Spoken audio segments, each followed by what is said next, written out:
Okay, I'm gonna put together a quick video, you guys, to show you all about cooking and clear up some of the misconceptions about cooking. Here's Fanny. Fanny is my cook. Fanny has priorities of cooking and research, and that's it. Okay. She is a gourmand with cooking of 8 right now, and she is handling cooking for the entire village. Um, you could see I showed you her priorities. Although she has a delivery icon above her head, don't be confused. You saw that she had no delivery priorities. And then she will have a crafting icon above her head at times too. That doesn't matter. You do not need to have someone with crafting or with someone with crafting or with delivery to run your kitchen. Okay, just cooking. That's all it takes. I've seen a lot of posts, people saying, "Oh, you got to set up people with craft." No, I was in the same boat. I thought so. I think what people are neglecting is it's not usually your worker priority that's screwing up your cooking. It's your building priority. So what you need to do is you need to make sure that when you set up your building priorities, that you don't have things taking away wood from your cauldrons. And let's look at how I have mine set up. So if you go to crafting, everything that takes a lot of wood. So my workshop, um, blacksmith, I always keep it one because I want those tools coming out. They don't use a ton. But the workshop are the repairs on like the axes and whatnot and all your camps, the hose, all that stuff takes wood. So I rather have my people fed and then have the tools be as an afterthought, tool repair being an afterthought. You could see here, what else? Workbench 2. I keep my smoking rack at 2 because I rather have them make stews first. But the other one is a tool maker at 2. And then all my cauldrons are going to be set to 1. So you only really care about, or I only really care about the buildings that need to use the wood so that they don't use it before my cook gets to it. You do that, you'll have plenty of food. That one cook has produced all this food. Okay, I got too much of the fine stew because I was pulling that out to make her cook more for the video, and I had to record a couple times because I'm attempting to do this live, which is probably not the best idea.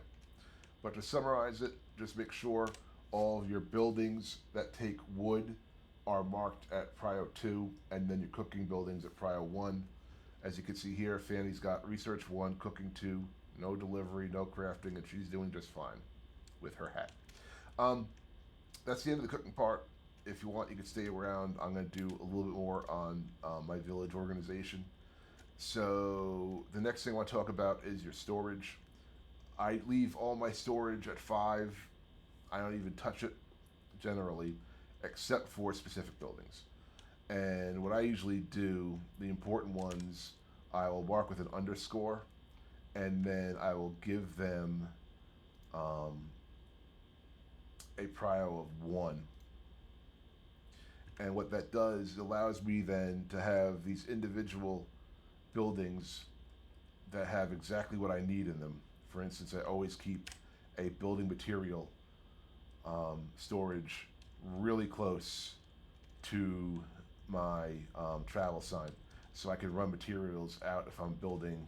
I'm working on building a pit right now by the iron, and I never have enough workers there to accept large deliveries, so I usually end up having to run stuff individually. So that's storage. Like I said, I'll keep 1 for food. I'll keep 2 for food usually. So what I usually do is I'll keep a food raw. I'll keep a food cooked. These are both Prio 1. And then, so that those building supplies, I'll keep a barn for like gear and whatnot at Prio 1. But the majority of my storage is just random overflow. They don't give us a great way of setting up and making barns specifically for certain things. I'd love to tighten it up where I have one that's just this and one that's just that, but it's too tedious. So what I do is I just keep everything else at priority 5, just keep one thing in it, and then if I tend to need something, so let's say I really need to get a hand on cured rope, I want to make sure I know what that is. Um, I'll go to one of my barns of Prio 1. This guy's full. Let's go here. Tool supplies. And let's do.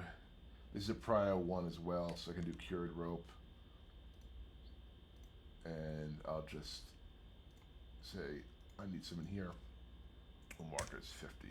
And then over time, you'll end up having this thing will gather all your cured rope. So that's basically it.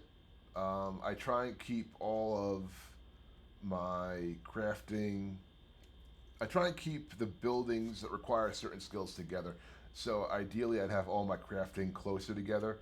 This isn't the flattest of ground. I have a hard time getting them to build in certain spots because of maybe stumps or whatnot. Hopefully, they'll give us a better way of clearing that out. And then I keep all my cooking stuff together, as you saw.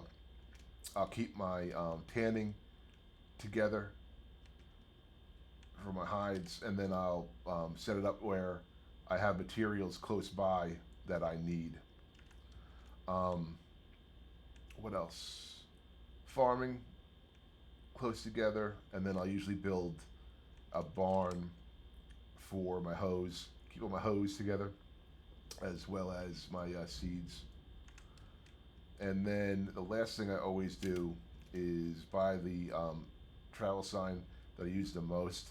I'll keep one spot where nothing, it's a level 1 building where nothing is, it's got nothing checked off, and I just tend to dump stuff in here.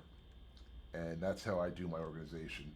Um, that's basically like my quick tips. Again, it was mostly around food, but hopefully some of the storage stuff will help you out too, because I think this is a great system for just keeping everything easy, keeping all the important stuff easy to find. Yeah. All right. So that is it.